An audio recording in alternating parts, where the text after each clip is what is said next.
भारत में एनिमेशन की परिभाषा माइथोलॉजी या किड्स फिल्म तक ही सीमित रही है, लेकिन इस बार एक सीरियस फिल्म आई है जो न सिर्फ बच्चों बल्कि बड़ों को भी पसंद आ रही है। थिएटर्स में लगी रिटर्न ऑफ द जंगल की एक क्लिप सोशल मीडिया पर वायरल हुई और उसके बाद दर्शकों की संख्या थिएटर्स में बढ़ती चली गई। सोशल मीडिया के अंतहीन स्क्रॉलिंग लूप में जब उंगलियां थकने लगती है, तब अचानक एक क्लिप स्क्रीन पर उभरती है। एक दरगाह का रूहानी मंजर है। सामने कुछ छोटे छोटे एनिमेटेड बच्चे बैठे हैं और बैकग्राउंड में एक ऐसी कव्वाली गूंज रही है जो सीधे दिल को छू जाती है। इस 30 सेकंड से 1 मिनट की क्लिप ने इंटरनेट पर जैसे जज्बात का सैलाब ला दिया है। लोग इस रील या वीडियो को सिर्फ देख और शेयर नहीं कर रहे हैं, बल्कि इसे देखते हुए अनगिनत लोगों की आंखें नम हो रही हैं। इस एक छोटी सी क्लिप ने सिनेमाघरों में वो जादू कर दिया है जो आमतौर पर करोड़ों रुपए के भारी भरकम बजट और बड़े सितारों वाली लाइव एक्शन फिल्में भी नहीं कर पाती। लोग इस एनिमेटेड कव्वाली के इस कदर दीवाने हुए हैं कि इसने उन्हें थिएटर्स तक खींच लिया है। ये जादुई क्लिप जिस फिल्म की है उसका नाम है रिटर्न ऑफ द जंगल। एक ऐसी फिल्म जिसके रिलीज होने से पहले कोई बहुत बड़ा शोर शराबा नहीं था, लेकिन इसकी एक कव्वाली ने सिनेमा घरों के बाहर दर्शकों की लंबी लाइनें खड़ी कर दी हैं।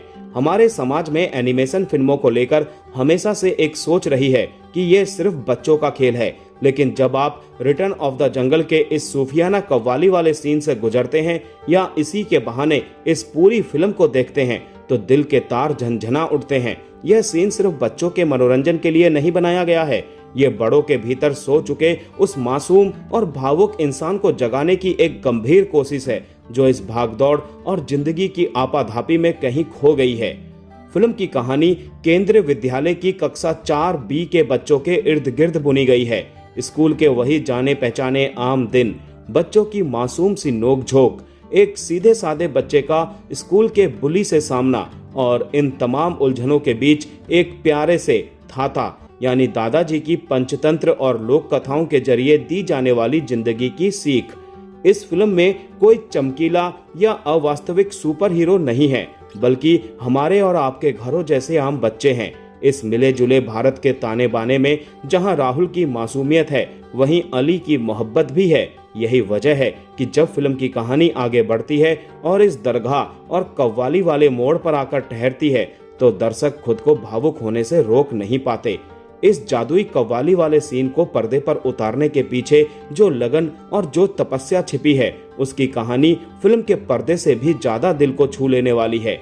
एनिमेशन की दुनिया में किसी किरदार के चेहरे पर भक्ति और समर्पण के वो भाव लाना, उसकी उंगलियों की थिड़कन में कव्वाली की असली लय डालना और उसकी एनिमेटेड आंखों में वो रूहानी चमक पैदा करना एक बेहद मुश्किल और बारीक काम है। जब कव्वाली का वो मुख्य किरदार स्क्रीन पर आकर अपनी आवाज और हरकतों से समा बांधता है, तो एक पल के लिए भी ये एहसास नहीं होता कि ये कंप्यूटर की स्क्रीन पर पिक्सल से बनाया गया कोई बेजान कैरेक्टर है। ऐसा लगता है उस किरदार के भीतर अपनी एक जीती जागती आत्मा है जो सीधे दर्शकों के दिल से बात कर रही है। दिल को तसल्ली देने वाले सीन के पीछे फिल्म के एनिमेशन लीड अजीत अहेर इस पूरी प्रक्रिया की बारीकियों और अपने लगाव को शेयर करते हुए बताते हैं कि हमारी film written of the jungle के कव्वाली सीक्वेंस को दर्शकों से जो बेपनाह प्यार मिल रहा है वो अद्भुत है। इस पूरे सीक्वेंस के एनिमेशन को मुख्य रूप से डपुन राय दीवान और मैंने संभाला है और मुझे इस कव्वाली के सभी सिंगिंग शॉट्स को एनिमेट करने का मौका मिला।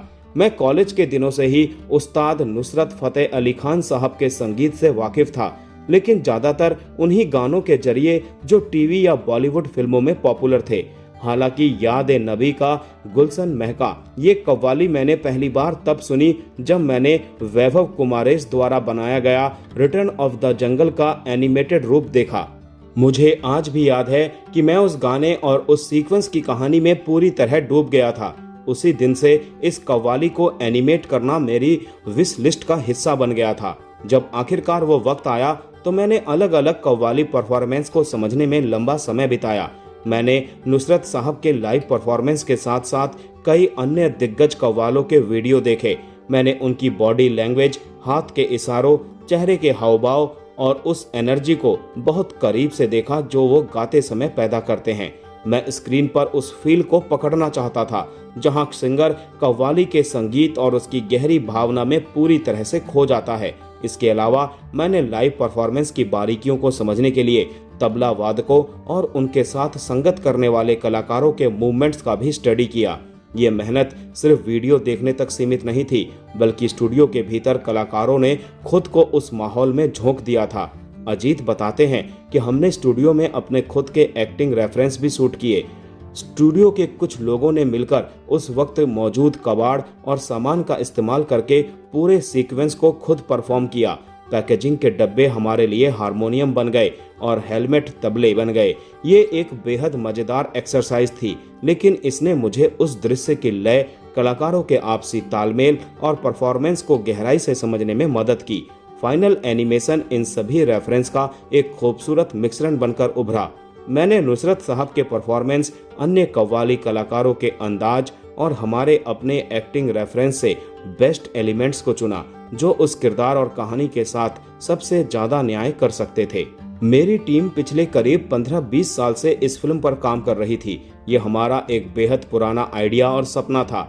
हमारे पास इस स्वतंत्र प्रोजेक्ट के लिए पैसे नहीं थे, इसलिए हम अपने प्रोडक्शन हाउस के जरिए कमर्शियल काम करते थे, दूसरों के लिए एनिमेटेड फिल्में और विज्ञापन बनाते थे। वहां से जो पैसे आते थे उन्हें बचाकर हम साइड में अपनी इस फिल्म को थोड़ा थोड़ा करके आगे बढ़ाते थे।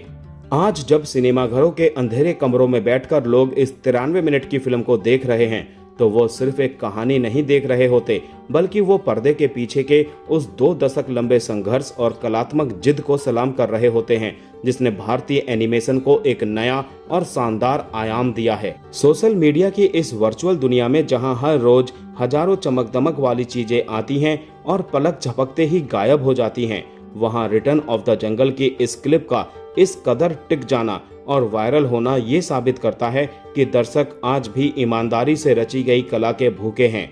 तकनीक कितनी भी एडवांस क्यों ना हो जाए, अगर उसके पीछे छिपे जज्बात सच्चे और मिट्टी से जुड़े हों, तो वो एनिमेशन के किरदारों के जरिए भी इंसानी आंखों को भिगो सकती हैं और लोगों को थिएटर तक खींच कर ला सकती हैं। रिटर्न ऑफ द जंगल हमारी अपनी माटी की सौंधी खुशबू से महकती एक ऐसी अनमोल कलाकृति है, जिसे हर उस शख्स को जरूर देखना चाहिए जो आज के शोर शराबे वाले सिनेमा के बीच कहीं खो चुके दिल, रूह और सच्ची कला की तलाश कर रहा है।